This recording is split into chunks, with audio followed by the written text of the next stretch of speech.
ये जो साबुन हम लोग यूज करते हैं नहाने के लिए, ये शैम्पू जो हम लोग यूज करते हैं, इससे भी कैंसर होता है। स्किन बॉडी का सबसे बड़ा ऑर्गन है। सबसे ज़्यादा सामान स्किन से एब्जॉर्ब होते हैं। आजकल ह्यूमन बॉडी में माइक्रो प्लास्टिक्स मिल चुके हैं। तो 1850 से लेकर 2025 तक अगर हम बात करें तो इतने टाइम में ही हमने इतना नुकसान कर दिया जो कभी भी नहीं हुआ। आजकल ना बड़े सारे प्रोडक्ट आ रहे हैं मार्केट में, उसमें लिखा होता है ये हर्बल है, ये नेचुरल है, ये ऑर्गेनिक है। वो ठीक है। आप सोचिए 14,000 chemical, forever chemical, 14,000 forever 100 chemicals हैं जो फ्रेग्रेंस की तरह लिस्ट। जिस चीज़ के पीछे इंग्रेडिएंट्स नहीं लिखे उसको तो ट्रस्ट करना ही नहीं है। जिस चीज़ के पीछे बहुत डिफिकल्ट टू प्रोनाउंस इंग्रेडिएंट्स लिखे हैं उसको भी नहीं ट्रस्ट करना। वो लोग आज भी प्रोडक्ट वही खरीदते हैं जो एडवर्टीजमेंट में देखते हैं। ये जनरेशन अगर इन चीज़ों के ऊपर ध्यान देना शुरू कर देगी तो शायद हम बच जाएंगे। बच किससे जाएंगे? वो भी कैंसर से। कौन सा केमिकल शैम्पू में ना हो।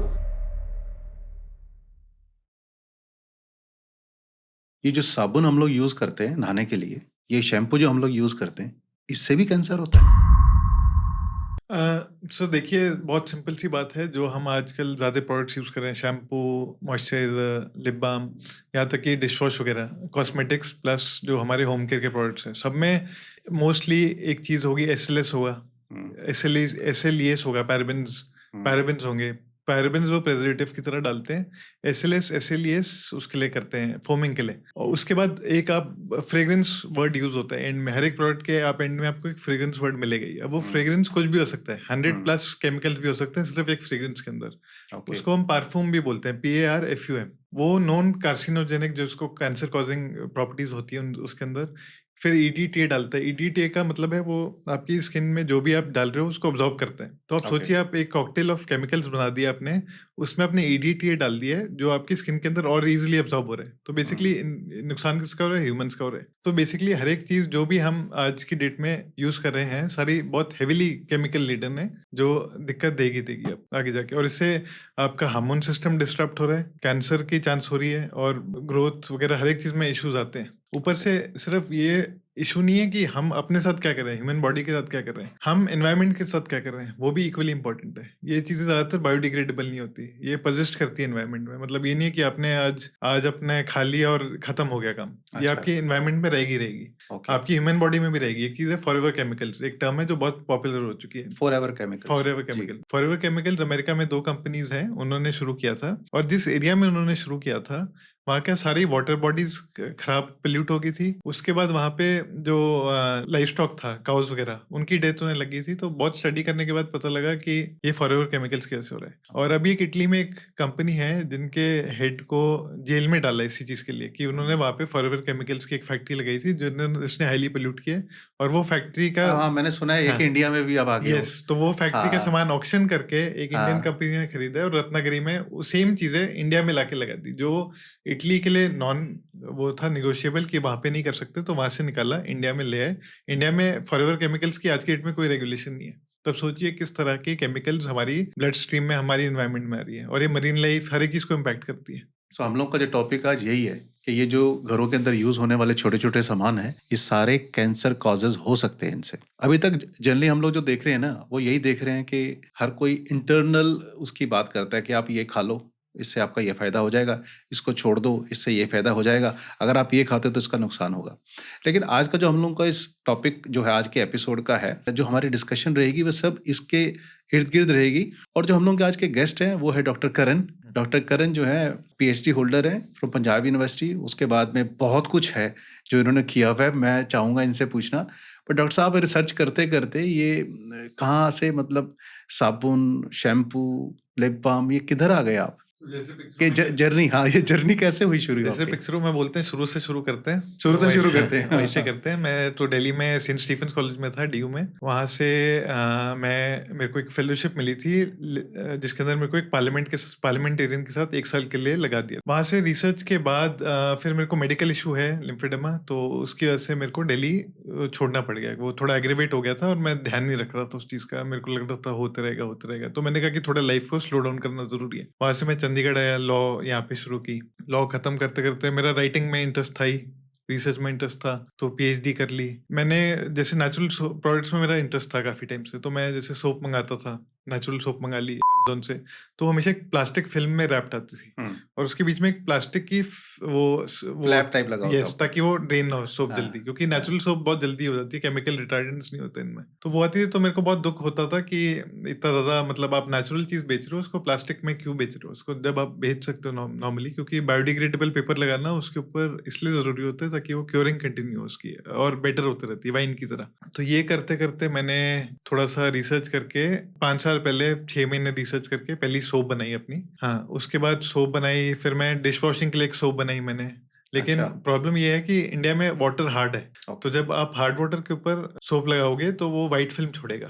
हाँ, वो जैसे यस, बर्तन यस, धो के रखते हैं उसके ऊपर यस, परत जम ये जाती जम है। जाएगी, तो वो हाँ, चीज़ ठीक नहीं रहती। हाँ। फिर मैंने और एक्सपेरिमेंट किया, फिर मैं हुँ, बायोएंजाइम्स बनाता था हमेशा से। तो बायोएंजाइम्स बेसिकली 3 चीज़ों से बनते हैं, बहुत ईज़ी रेसिपी होती है उसकी, कोई भी घर पे बना सकते हैं। हुँ। जैसे आपने कीनू के छिलके लिए, सिट्रस पील, किनु, कीनू, जैसे वो संतरे की ऑरेंज, तरह जो हाँ, होता है। ऑरेंज के ले लिए, हाँ, किसी भी चीज़ के ले लिए, उसको हुँ, आपने एक 2 लीटर्स के ग्लास जार में सॉरी प्लास्टिक में डाला आपने। उसके अंदर आपने 300 ग्राम डालने सिट्रस के पील्स, लेमन हो गए, जो भी हो गए। उसके बाद आपने डालने हैं 100 ग्राम अच्छा, जैगरी पाउडर अच्छा, और आपने 1 लीटर डालना है पानी और ओके। थोड़ी-सी ऊपर स्पेस छोड़नी है, हुँ, ताकि वो उसके अंदर गैसेज़ जो बनेगी, गैस हाँ, तभी वो प्लास्टिक में कर सकते हैं, वो ग्लास में नहीं कर सकते। अच्छा, और मेटल में नहीं कर सकते क्योंकि फिर एसिड रिलीज़ होता है। बिल्कुल। तो ऐसे करते-करते इसको अपने 90 डेज़ तक आप रखोगे इसको अपने कहीं पे भी उसको रोज़ खोलना है फर्स्ट हुँ, 30 डेज़ तक। 90 डेज़ के पीरियड के अंदर ये फर्मेंट होता है और ये जो गुड बैक्टीरिया होते हैं, वो हुँ, इसके अंदर बायोएंजाइम्स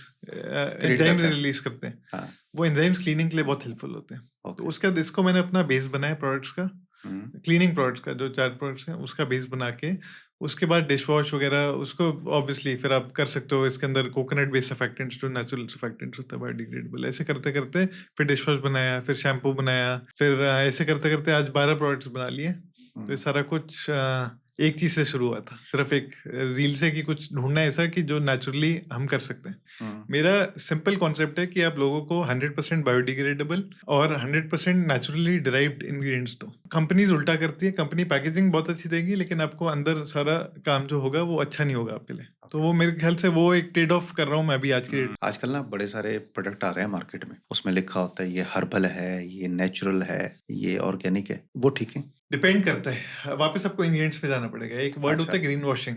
ग्रीन वॉशिंग का मतलब है कि दिखाने के दांत और वो हाथी का, वो कहते हैं ना, हाँ, दिखाने के हाँ, हाँ, दांत हाँ, और हाँ। जो भी है। हाथी से एग्ज़ाम्पल आता हाँ। है ये, हाँ। ग्रीन वॉशिंग बहुत चल रही है आजकल। लोग बोलेंगे कि इसके अंदर ये चीज़ें हैं, ये ऐसे है, पर वो ज़रूरी नहीं है कि उसके अंदर भी मैं पहले खुद एक यूज़र था, 3-4 कंपनीज़ के प्रोडक्ट्स मँगाता था मैं, जब मैं खुद नहीं बनाता था। तो मैं 3-4 कंपनीज़ के प्रोडक्ट्स लेता था, जो मेरे को बाद में मैंने जब इंग्रीडिएंट्स को ढंग से पढ़ा, तब मैंने रियलाइज़ किया कि ये भी सेम चीज़ें बेच रहे हैं, ईडीटीए वगैरह डाल के ही बेच रहे हैं, बट इसको बोल रहे हैं कि ये स्किन फ्रेंडली है, सेफ है। तो ये इश्यू तो रहता है, बट ऑब्वियसली बहुत सारी ऐसी कंपनीज़ भी है जो असली में कुछ करने की कोशिश कर रही है, जिन्होंने एनवेलप को पुश किया है, जिन्होंने और इम्प्रूवमेंट्स लेके आए हैं स्किन केयर इंडस्ट्री में, डिश वॉशिंग वगैरह में, डेफिनेटली है। तो दोनों चीज़ें ही है, आपको हमेशा इंग्रेडिएंट्स देखो, वहाँ से आपको पता लग जाएगा। जिस चीज़ के पीछे इंग्रेडिएंट्स नहीं लिखे, हुँ। उसको तो ट्रस्ट करना ही नहीं है। जिस चीज़ के पीछे बहुत डिफिकल्ट टू प्रोनाउंस इंग्रेडिएंट्स लिखे हैं, उसको भी नहीं ट्रस्ट करना। अच्छा। आप सोचिए 14,000 केमिकल फॉरएवर केमिकल्स हैं, 14,000 फॉरएवर केमिकल। तो अभी आप सोचिए कहाँ-कहाँ पहुँच चुके हैं फॉरएवर केमिकल्स। अब सिंपल अपने नॉन-स्टिक की बात करें, टेफ्लॉन हुँ, कोटिंग की जगह आजकल सिरेमिक कोटिंग के आने लग गए। हुँ, आप अमेज़न पे जाइए, सिरेमिक कोटेड नॉन-स्टिक लिखिए, हुँ, कोई ना कोई ब्रांड्स आ जाएँगे आपके पास 2-3। हुँ। आप टॉयलेट पेपर यूज़ करते हैं, आप toilet paper, white toilet paper use करते हैं, वो क्लोरिनेटेड होता है, उसके ऊपर केमिकल्स लगे होते हैं उसको व्हाइट ब्लीच करने के लिए, जिसको ब्लीच, बोलते हैं हम यस। लोग। उससे बेटर है कि आप ब्राउन पेपर लीजिए, ब्राउन टॉयलेट पेपर आता है, वो भी अमेज़न पे मिलता है। हर एक कुछ नहीं तो आजकल, मतलब आप कहना क्या चाह रहे हो पेपर की वजह से भी प्रॉब्लम हो सकती है क्या? हर एक चीज़ की वजह से क्योंकि उसपे भी अनब्लीच। केमिकल प्रोसेस तो हुआ ही है यस, ना? जो भी आप लोगे, हाँ, कोशिश करो कि अनब्लीच लो। आजकल हर एक चीज़ के बारे में, अगर हम मेंस्ट्रुअल के बारे में बात करें, हेल्थ के बारे में या जो भी है, हर एक चीज़ में ऑप्शंस हैं।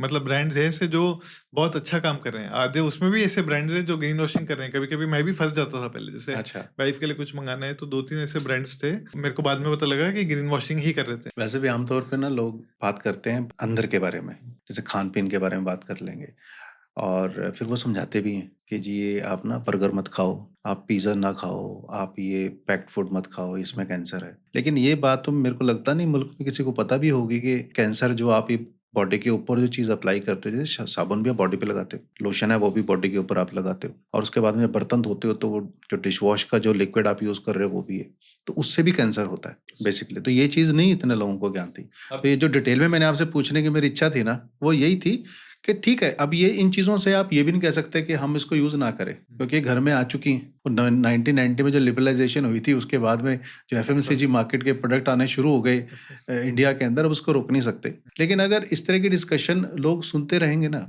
उसका फ़ायदा ये होगा कि जैसे बाकी जो डेवलप्ड कंट्रीज टाइम हो चुकी हैं, अब वो सो कॉल्ड डेवलप कहते तो अपने आप को, ठीक है, इंफ्रास्ट्रक्चर अच्छा आ चुका होगा, लेकिन वो लोग आज भी प्रोडक्ट वही खरीदते हैं जो एडवर्टीजमेंट में देखते हैं। उनको कुछ नहीं लेना इस चीज़ से कि इसमें क्या इंग्रेडिएंट है, क्या इसमें उनकी सेहत के लिए अच्छा है, किससे कैंसर हो सकता है, किससे क्या नुकसान हो सकता है। वो क्यों? क्योंकि उन्होंने देखा ये साबुन जो है ना, वो X film star, Y film star ने ऐड कर दी, वो उसको क्योंकि यूज करता दिख गया, क्योंकि वो भी कर रहा होगा, आपको तो यही लगता है ना। तो एडवर्टीजमेंट इतनी सारी घुस गई समाज के अंदर, फॉरेन में खास करके, अब आराम आराम से इंडिया में भी आ रही है। तो उनके यहाँ तो हर प्रोडक्ट बिकता ही मार्केटिंग बेस्ड है। अगर आप ये कहो कि मेरा अच्छा प्रोडक्ट है, वो कहेंगे नहीं, आपकी अच्छी मार्केटिंग होनी चाहिए। तो उनकी तो अगर जनरेशंस की बात करेंगे, जनरेशन इसमें फंस गई। अब इंडिया के अंदर 1990s के बाद, जैसे मैंने कहा कि सामान ये जो लिबरलाइजेशन शुरू हुई थी, बहुत सारी कंपनी जंप कर गई, अपना सामान लेके यहाँ पे आ गई। तो उसमें क्या हुआ कि जो लोग 90s में थे, एक तो जनरेशन वो, एक उनके बाद की, अब उनके जो बच्चे हैं, आई थिंक अब की जो जनरेशन चल रही है ना, ये जनरेशन अगर इन चीज़ों के ऊपर ध्यान देना शुरू कर देगी तो शायद हम बच जाएंगे। बच किससे जाएंगे? वो भी कैंसर से। क्योंकि अगर 70s की बात करें तो कैंसर मिनिमल टाइप का था इंडिया में। अभी 22 के जो आंकड़े आए हैं लेटेस्ट, उसके अंदर तो कैंसर है वो काफ़ी फोल्ड्स में चला गया। और जिस हिसाब से मार्केट कैप्चरिंग हो चुकी है, हर सामान एडवर्टीजमेंट बेस बिक रहा है। अभी जैसे हम बात कर ही रहे थे ना कि सामान के पीछे तो इंग्रेडिएंट की डिटेल ही है नहीं, तो इसका मतलब तो ये हो गया कि आपने एक चीज़ की एडवर्टीजमेंट देखी और उसको आप खरीद के लेके आ गए, इरिस्पेक्ट ऑफ इट कि उसमें क्या है क्या नहीं, आप उसको यूज को आपको करना चाहिए या नहीं करना चाहिए। इससे तो यही लग रहा है कि अगले जो आंकड़े कैंसर के आएंगे, आई थिंक हम उनको पार कर चुके होंगे। देखिए, आपको एक चीज बताता हूँ मैं, जैसे कि स्किन की आप बात कर रहे थे। स्किन बॉडी का सबसे बड़ा ऑर्गन है, सबसे ज्यादा सामान स्किन से अब्जॉर्ब होता है। अच्छा। आपने कभी चने उबाले होंगे चने, हाँ, प्रेशर कुकर में, उसमें हाँ। हम बेकिंग सोडा कहते हैं कि बेकिंग सोडा डालना डालो, चाहिए, मीठा सोडा जिसको हाँ, बोलते हैं हम लोग। उससे वो सॉफ्ट हो जाते हैं, जल्दी गल जाते हैं यस। मतलब। उसका हाँ। रीजन क्या है कि वो अब्जॉर्ब कर लेते हैं उसके अंदर। तो हमारी अच्छा। जो स्किन है वो भी चने की तरह ही है, वो मतलब पोरस है। कोई भी आप फ्रूट खाओगे, पानी में डाले रखोगे, पानी उसके अंदर भी जाएगा। जाएगा। तो वैसी हमारी स्किन है। तो जितना हम खाना अच्छा खाने की कोशिश करते हैं, उतना ही हमें कोशिश करनी चाहिए कि हम स्किन के ऊपर भी चीजें सही लगाएं। डिश वॉशिंग वगैरह भी, प्लेट्स जो रेजिड्यू है, केमिकल रेजिड्यू है, वो बहुत टॉक्सिक है हर एक चीज का। आजकल ह्यूमन बॉडी में माइक्रो प्लास्टिक्स मिल चुके हैं, मदर्स मिल्क में माइक्रो प्लास्टिक मिल चुका है। अच्छा, एक छोटी सी चीज बताओ आप मेरे को। अब जैसे आज मेरे को पता लग गया कि साबुन, क्योंकि नहाते तो हर रोज ही हैं हम लोग, शैम्पू भी करते ही हैं, तो मुझे अब पता लग गया कि इससे तो ये कैंसर कॉजेज इनसे हो सकते हैं। तो अगर नेक्स्ट टाइम मैं शैम्पू, इसका मतलब या तो मैं यूज करना बंद कर दूं, पर अगर मेरे को यूज करना है, जैसे बेसिस आप बता रहे हैं शैम्पू के, तो मैं कोई भी शैम्पू अगर लूं तो मैं क्या चेक करूं कि शैम्पू के अंदर ये पर्टिकुलर चीज नहीं है? जैसे आपने कहा है ना कि वो फॉरएवर केमिकल वाली चीज है, तो कौन सा केमिकल शैम्पू में ना हो? एक, उसके अंदर SLS नहीं होना चाहिए, SLES नहीं होना चाहिए, पैराबेन्स नहीं होने चाहिए, फ्रेग्रेंस नहीं होनी चाहिए, EDT नहीं होना चाहिए, ट्राइक्लोसिन नहीं होना चाहिए, और ऐसे बहुत सारी चीजें हैं जो नहीं होनी चाहिए, जो आपसे प्रोनाउंस नहीं की जा रही। अच्छा। हाँ, सोडियम बेस्ड कुछ हो, जैसे चिलेटिंग एजेंट होता है, EDTA चिलेटिंग एजेंट होता है, जो मेटल्स को वो करता है ताकि वरना वो स्टिक ही करेगा हर एक जगह पे। तो उसका नेचुरल तरीका होता है सोडियम फाइटेट, सोडियम ग्लूकोसाइड। ये सोडियम बेस्ड सॉल्ट्स होते हैं जो सेम काम करते हैं EDTA का। लेकिन ये जो कंपनीज है, ये इतना ज्यादा कॉस्ट कॉन्शियस होते हैं कि कॉस्ट को कम रखने के लिए वो भी नहीं यूज कर रहे। मतलब वो महंगे, थोड़े से महंगे ऑब्वियसली, क्योंकि अच्छा। नेचुरल प्रोडक्ट्स जब तक, देखिए अब मैं सोप बना रहा हूँ, ठीक है, मेरा चाहे जो मर्जी प्राइस हो, मैं उसको जब तक नीचे नहीं ला सकता जब तक एक पर्टिकुलर वॉल्यूम पे ना हो। तो वैसे ही ये सारी जो चीजें मिलती भी है जो नेचुरली डिराइव्ड होंगे, सोडियम सॉल्ट्स वगैरह, वो भी जब तक थोड़े महंगे ही रहेंगे जब तक लोग इसको रोजमर्रा की जिंदगी में न लाए। मतलब क्योंकि कॉस्टिंग इस करके ज्यादा है, क्योंकि खपत कम है। यस। तो ये सब चीजों से बचें और कोशिश करें कि सर्फेक्टेंट्स अगर लिखे भी हैं पीछे, तो कोकोनट बेस्ड सर्फेक्टेंट्स वाली चीज लें। कोकोनट बेस्ड सर्फेक्टेंट्स क्योंकि नेचुरल है, बायोडिग्रेडेबल है। ओके, इसको थोड़ा और सरल भाषा में कैसे कहेंगे? जैसे कि नारियल से, हाँ। जैसे अब मैं सोप बनाता हूँ, तो उसको अंदर बहुत सिंपल सी चीज है, ऑयल्स को मैं सैपोनिफाई करता हूँ। सोप सैपनिफाई मतलब? जो सोप वर्ड है वो आता है सैपोनिफिकेशन से। ओके, सैपोनिफिकेशन का मतलब है कि आप ऑयल्स को रिएक्ट कराओगे। मेरी जो लिक्विड सोप है उसको रिएक्ट किया जाता है पोटेशियम हाइड्रोक्साइड से। जो ओके, सॉलिड बार सोप है उसको रिएक्ट करा जाता है सोडियम हाइड्रोक्साइड से। ठीक, पुराने इसको लाए बोलते हैं, LYE। ओके, पुराने हाईली कॉस्टिक होता है, अल्कलाइन। उससे रिएक्ट करने के बाद क्या होता है कि वो ऑयल्स जो है वो सोप में कन्वर्ट होते हैं, फिर वो प्रॉपर फॉर्म देंगे, आपको पता ही लगेगा कि इसमें एसिलिस नहीं है।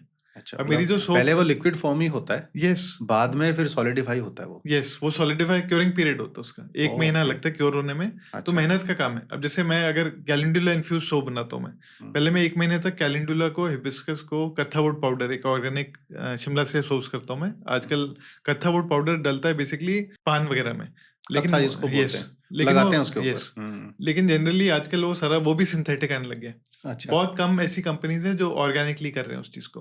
तो मैं एक ऑर्गेनिक फैक्ट्री से उसको सोर्स करता हूँ जो वुड से उसको बनाते हैं, और उसको बनाने के बाद उसको, उसका भी लंबा टाइम होता है बनने का। उसके बाद वो मैं उसको लेके आता हूँ। वो बहुत, उसके अंदर नेचुरल रेजन्स होते हैं, रेजन्स हुँ, जो बहुत मॉइस्चराइजिंग होते हैं, हुँ, टैनिन्स होते हैं जो कलर लेके आते हैं। ये हेयर अच्छा, डाइज में भी यूज होता है, काफी कंपनीज यूज कर रही है आजकल। हाँ, हाँ, तो ये सब कुछ आप उसको ऑयल के अंदर इन्फ्यूज करके रखते हो काफी टाइम, 1 महीने तक इन्फ्यूज कर दिया तो उसके जो सारे एक्सट्रैक्ट्स हैं वो उसमें आते हैं। फिर आप ओके, सैपोनिफाई करते हो, उसके बाद वो सोप का प्रोसेस कंप्लीट हो गया। Soap is naturally self preserving, जो नेचुरल सोप्स है। अब जो मेरी सोप है उसके अंदर कोई प्रेजर्वेटिव डालने की जरूरत ही नहीं है। अच्छा, तो तो वो सोप मतलब उसकी कोई एक्सपायरी डेट नहीं? नहीं, उसके अंदर एक ही दिक्कत होती है कि ऑयल रैंसिड हो सकता है। तो अगर आपका कोकोनट ऑयल हाई है तो नहीं होगा। मेरा हुँ, कोकोनट ऑयल हाई रेसिपी है, हुँ, ऑलिव ऑयल कम डला होता है, शिया बटर कम डला है। मार्केट में जो नेचुरल सोप भी मिलती है वो थोड़ा मिक्स सा होता है कि ऑलिव ऑयल भी काफी होगा, वो भी होगा, तो वो रैंसिड हो जाती है 1 साल के अंदर, 1 डेढ़ साल के अंदर। हुँ, मेरी सोप 2 साल तक चलती है, और ये वाइन की तरह है, ये एज के बाद बेटर होता बेटर रहेगी। होता है। जैसे जैसे बढ़ते रहेगा टाइम, वैसे वैसे और मॉइस्चराइजिंग हो जाएगी। और मैं बच्चों के लिए स्पेशली फ्रेग्रेंस फ्री प्रोडक्ट्स बनाता हूँ। मतलब मेरे बच्चों के जो भी प्रोडक्ट्स बनाता हूँ मैं, उसमें फ्रेग्रेंस नहीं होती। मेरे जो डिश वॉश वगैरह उसमें कोई खुशबू नहीं आएगी आपको, एक्सेप्ट फॉर सिट्रस की। मतलब जो बायोएंजाइम बन रहा है हुँ, वही खुशबू बन रहा है उसके तो अंदर आप ये कह रहे हो कि अगर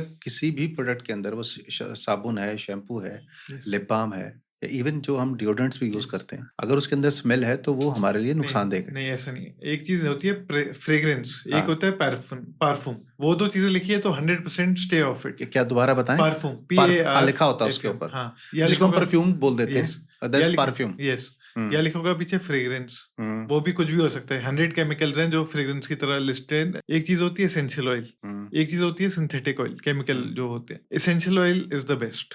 अच्छा, essential oil is good. Yes, तो अगर किसी प्रोडक्ट में एसेंशियल ऑयल लिखा हुआ है, जैसे मैं सोप में वगैरह में अपने शैम्पू मेरा फ्रेग्रेंस फ्री है, सोप मेरे एसेंशियल ऑयल डालता हूँ मैं। तो अगर कोई प्रोडक्ट में एसेंशियल ऑयल लिखा हुआ है that is okay. But okay. बच्चों का चाहे एसेंशियल ऑयल भी हो, देखिए स्किन बैरियर 3 चीजों से बनता है, कोलेस्ट्रॉल, सिरामाइड्स हुँ, हुँ। और लेनोनिक एसिड।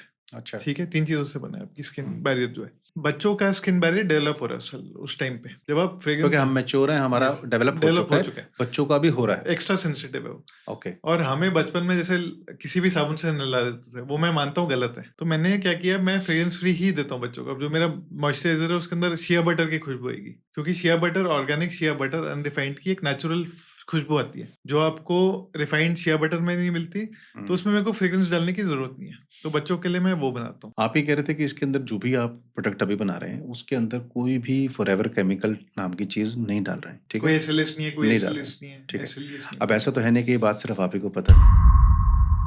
अब ये तो पता उन बड़ी-बड़ी कंपनियों को भी जो ऑलरेडी जो प्रोडक्ट बना रही हैं, तो वो क्यों नहीं डाल रही हैं इसके अंदर फिर? एक तो चीज एफर्ट बहुत लगता है इस चीजों अच्छा, में, नेचुरल चीज। अब मेरे को शैम्पू बनाने में 2 दिन लगते हैं पूरे, अच्छा। शुरू से लेकर एंड तक। सोप बनाने में, जैसे मैं बोल रहा था, इन्फ्यूजन का प्रोसेस है, सोप बनाने का प्रोसेस है, उसके बाद क्योरिंग टाइम 30 डेज है। अच्छा। आज की डेट में इतना हाइपर कंज्यूमरिज्म हो चुका है कि लोगों को सब कुछ अगले दिन ही चाहिए। वो मेन इशू है। मतलब हमने सब कुछ, अब जैसी भी है, पहले आदमी हाथ से खोदता था तो नुकसान कम होता था। हुँ। कितने दिन में एक बिल्डिंग खोद लेगा, नहीं, 2 पर महीने। काम भी तो जल्दी हुआ ना? हाँ, वो काम जल्दी हो गया, है बट ना? वो अब एनवायरमेंटल कॉस्ट भी बहुत बढ़ गया ना। अब जैसे अच्छा। उत्तराखंड वगैरह सारी जगह पे 2 दिन में मतलब बहुत जल्दी टनल्स एक्सकवेट हो जाते हैं। तो हुँ। उससे स्कोप ऑफ डेवलपमेंट, जब आप इतने लेवल पे देखते हो, बड़े लेवल पे, कि कितनी जल्दी काम होने लग गया, गाड़ियां कितनी आ चुकी है, आप हर एक चीज को देखोगे और कोरिलेट करोगे, तो जो जल्दी है ना, जो इंसान को जल्दी है, बुद्धिज्म कुछ एक, कॉस्ट भी फैक्टर होता है इसके अंदर? यस, अगर सपोज करो ये फॉरएवर केमिकल वाली चीजें अगर ये लोग डालते हैं तो उससे क्या प्रोडक्ट सस्ता पड़ता है? थोड़ा बहुत सस्ता पड़ता है। फॉरएवर केमिकल्स की नहीं बात करता मैं बात करता हूँ नॉर्मल जो आपके एसएलएस एसएलईएस वगैरह है। मतलब अगर मेरे को अपॉर्चुनिटी मिले आज को कि मेरे पास कोई अच्छा पार्टनर आ जाए जो स्केल अप करे इस चीज को, जिसको मार्केटिंग सेंस वगैरह हो, सब कुछ हो, मेरे पास वो नहीं है, मेरे पास सिर्फ फॉर्मुलेशन है, तो मैं डेफिनेटली मैं दावे के साथ कह सकता हूँ कि ओवरहेड्स को साइड पे रख के इसकी मैं प्रोडक्शन कॉस्ट उतने भी ला सकता हूँ जितनी कमर्शियल वाली है। अच्छा, ऐसे ना कुछ छोटे छोटे से प्रोडक्ट आप जो हम मार्केट में लेने जाते हैं, एक तो पैसे लगाते हैं, उसके बाद में पता लगता है कि उसके अंदर तो केमिकल ही केमिकल भरे हुए थे, जो इंसान खुद घर पे ही बना ले। सिंपलेस्ट, जिसका सिंपलेस्ट वे है। अगर फ्लोर क्लीनर बनाना है हमने, आई थिंक वो सिंपलेस्ट है प्रोसेस। Yes. तो तो वो आपने- कम से कम उसका एक प्रोसेस आप बता Yes. दो, ये तो घर पे बना लेगा। फ्लोर क्लीनर की मैं इसलिए कह रहा हूँ क्योंकि वो भी एक ऐसी चीज है घर में डेली, क्योंकि इंडिया में तो पोछे लगते ही लगते हैं। अब जिस घर में छोटा बच्चा है, बच्चे की आदत है उसको प्लेट में भी दोगे ना, उसने नीचे गिर के ही खाना है। राइट। फिर उसके साथ में आप भी नंगे पैर फिरते हैं, ठीक है, उसके साथ में आपके पेट्स भी घूम रहे हैं वहां पे, और वो पेट वो सेम सारा केमिकल लेके सोफास पे भी आ रहे हैं, आपके बेड पे भी आ रहे हैं, उसके बाद उसकी हेल्थ से भी खिलवाड़ हो रहा है। ये बताओ आप। देखिए, बायोएनजाइम का एक जो सबसे बड़ा एडवांटेज है वो ये है कि उसके अंदर प्रिजर्वेटिव की जरूरत नहीं होती। वो अच्छा। नेचुरली सेल्फ प्रिजर्विंग होते हैं, लंबी देर चलते उसको हैं। पहले एक एक प्रोसेस वाइज बता दो किस तरह से बनेगा। तो आपने पहले जैसे 1 लीटर वो पानी लिया, पानी, 300 ग्राम पील्स लिए सिट्रस के। एक साइड पे आप नीम के भी कर सकते हो, 300 अच्छा। ग्राम नीम के ले लो, 300 ग्राम इसके ले पत्ते, लो। नीम के Yes. पत्ते। अच्छा क्योंकि नीम के अंदर एंटी बैक्टीरियल, एंटी फंगल बहुत प्रॉपर्टीज होती जी। है। दोनों को अलग अलग रखो। उसमें 100 ग्राम आपने डालना है जैगरी पाउडर, ना चीनी नहीं डालनी, जैगरी पाउडर जैगरी। डालेगा। 1 लीटर पानी, 300 ग्राम पील्स और या नीम, ये पानी भरो ऊपर तक, बंद करो। 1 लीटर भरने के थोड़ी स्पेस रहनी चाहिए। जब वो बन चुका है 90 डेज तक वेट करना है अपने उसको। शुरू में 30 डेज तक रोज ओपन करना है ताकि उसकी गैस रिलीज हो जाए, और थोड़ा शेक करना है। एक बार ये हो गया तो उसके बाद आपने 90 डेज बाद उसको स्ट्रेन करोगे। जो आपका पीछे बच जाएंगे पील्स, उसको आप गार्डन में यूज कर सकते हो, अपने खेत में यूज कर सकते हो। वो अच्छा ही रहेगा, कंपोस्ट की तरह काम करेगा। जो लिक्विड आपने एक्सट्रैक्ट किया है उसको अब आप कैम्फर होता है नेचुरल कैम्फर भी, कपूर जिसको बोलते हैं, वो भी 2 टाइप के हैं, अच्छा। नेचुरल और सिंथेटिक। अच्छा। आपने नेचुरल लेना है, मैं यही करता हूँ। उसके बाद उसको लो आप, जैसे ले लिया आपने 1 लीटर बना रहे हो तो 20 ग्राम ले लो, बहुत है। खुशबू के लिए? हाँ, अच्छा। खुशबू के लिए भी और उस क्लेंजिंग एबिलिटी के लिए। अच्छा। हाँ, वो डाल दो। थोड़ा सा आप एप्सम सॉल्ट डाल सकते हो, वो भी आराम से मिल जाता है मार्केट। थोड़ा पिंक सॉल्ट भी डाल सकते हो, एनर्जीज लोग मानते हैं कि रिबैलेंस करता है वो। ये सब डालो, थोड़ा मिक्सी में अकेले ग्राइंड करो। उसके बाद उसको बायोएंजाइम में मिक्स कर दो। उसके उसको अच्छी तरह हर एक यूज से पहले हिलाना है, शेक कर लो उसको। हाँ, ये बेसिक है रेसिपी जो सारे कर सकते हैं। मेरी इससे एडवांस रेसिपी है बट वो नहीं कर पाएंगे, वो सारी चीजें मिलेगी नहीं उनको। अच्छा। बट ये एक कंपोजिशन भारी हो जाएगी।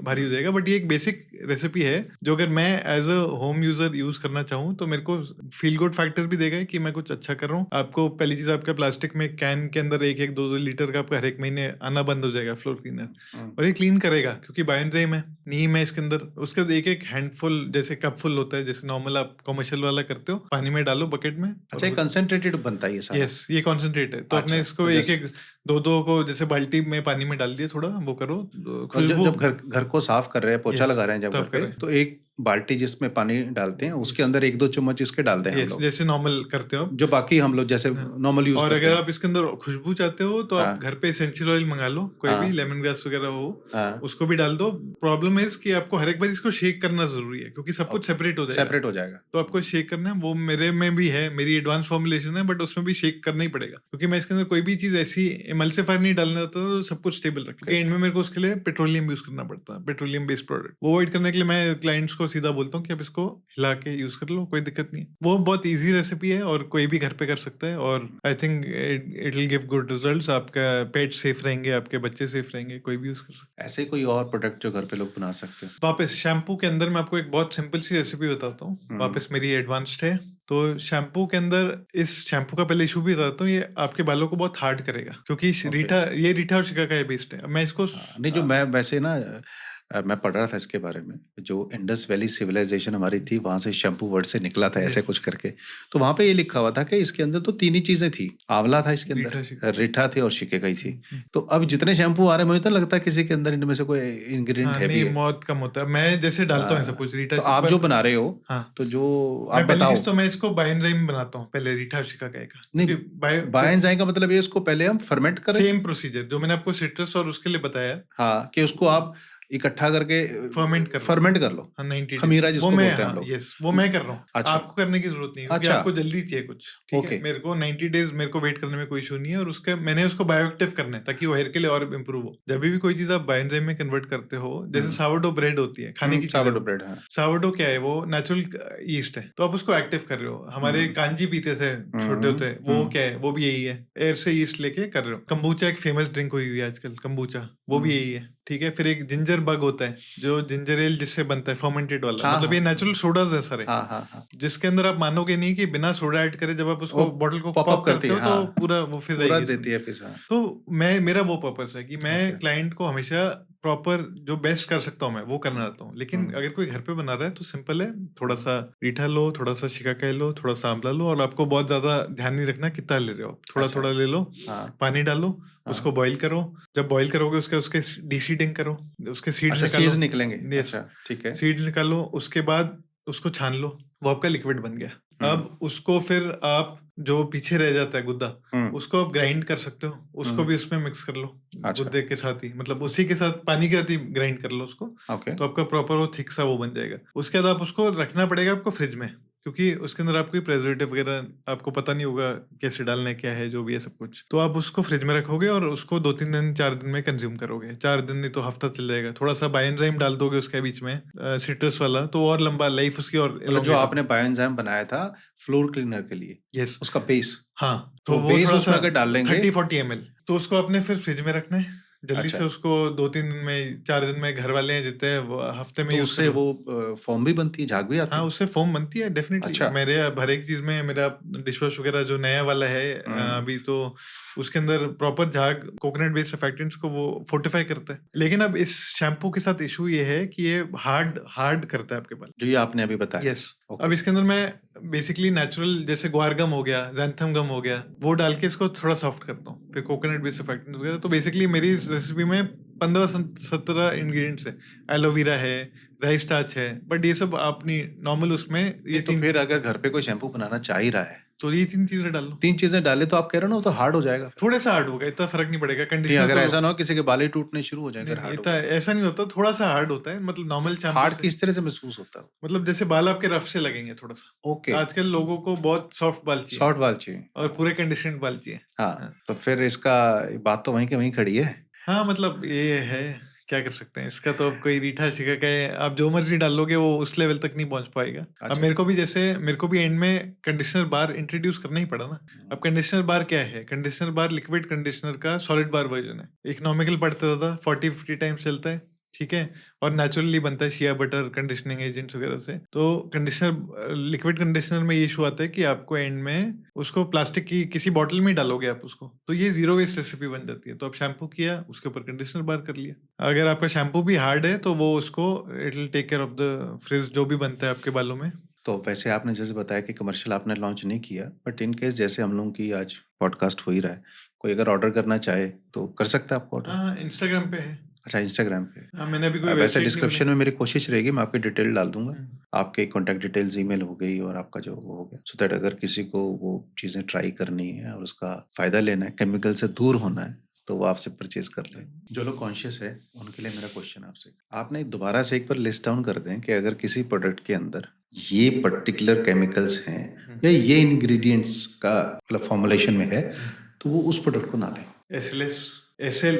SLS, okay. SLES, parabens, Teflon, ठीक है, ये आपके खाने वगैरह के जनरली आएगा, ठीक है। उसके बाद आ गया ट्राइक्लोसिन, उसके बाद आ गया EDTA, फॉरएवर केमिकल्स ऐसे कोई लिस्ट नहीं करेगा। फिर डायोक्सिन होता है एक, ऐसे करके ऐसे बहुत सारे। मतलब मेरा सिंपल चीज है, कोई भी डिफिकल्ट टू प्रोनाउंस इंग्रेडिएंट नहीं होना चाहिए जो बहुत डिफिकल्ट हो।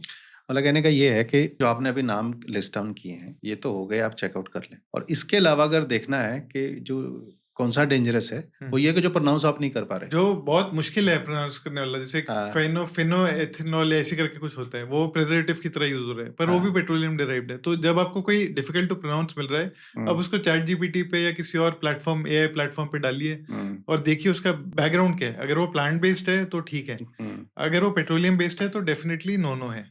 आज की जो डिस्कशन थी ना, इस डिस्कशन के अंदर कई फैक्टर्स ऐसे भी हैं जो मेरे को भी अच्छे लग रहे हैं कि वाक़ई ये तो एक ह्यूमन के लिए बड़ा ज़रूरी है। क्योंकि हर इंसान ना घर के अंदर एक टेम्पलेट बना चुका है कि शैम्पू ये, है ना? सोप ये, फ्लोर क्लीनर ये, डिशवॉशर का जो लिक्विड है वो ये और ये ऐसे करके। तो अब आई थिंक सिंपल अब तो मुझे तो ये समझ में आ रहा है अपने डिस्कशन से कि मैं जाके सिर्फ़ उन्हीं को उठाऊँ और उनमें वो सारी चीज़ें ढूँढूँ कि भई मैं क्या यूज़ कर रहा हूँ। क्योंकि मैं मानता हूँ इस चीज़ को कि अगर मैंने आज कोई चीज़ यूज़ की है, ऐसा तो है नहीं कि कल कैंसर हो जाएगा उससे। वो बिल्डअप आराम-आराम से बिल्ट अप हो ही जा रहा है, हो ही जा रहा है, हो ही जा रहा है। तो जो कंज़्यूम कर चुके हैं हम लोग उसका तो कुछ नहीं कर सकते, लेकिन फ्यूचर में जो हमने कंज़्यूम करना है, आई थिंक उसके अंदर हम लोग ये चीज़ मेक श्योर ज़रूर कर सकते हैं कि क्या-क्या कंटेंट उसके ऊपर हैं, जो कैंसर कॉज़िंग हो सकते हैं। यस।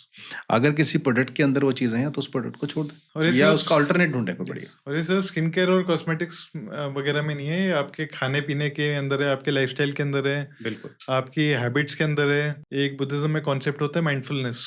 माइंडफुलनेस। हाँ, उसका मतलब है कि आप सब कुछ कॉन्शियसली करो। मतलब अगर आप ये कप भी उठा रहे हो तो आपको पता होना चाहिए कि आप ये कप ही उठा रहे हो। ये नहीं है कि आप साथ में फ़ोन भी देख रहे हो। तो बेसिकली लाइफ़ को अपनी स्लो डाउन करो। ज़्यादा भाग-दौड़ में मत फँसो। जब आप भाग-दौड़ से बाहर निकलते हो तो बहुत अच्छी-अच्छी चीज़ें होती है आपके साथ। Dr. Karan, thank you very much for all these eye-opening points and making life a very valuable. ठीक है, आपके बड़े सारे सुझाव थे, मेरे को बहुत अच्छे लगे, है ना?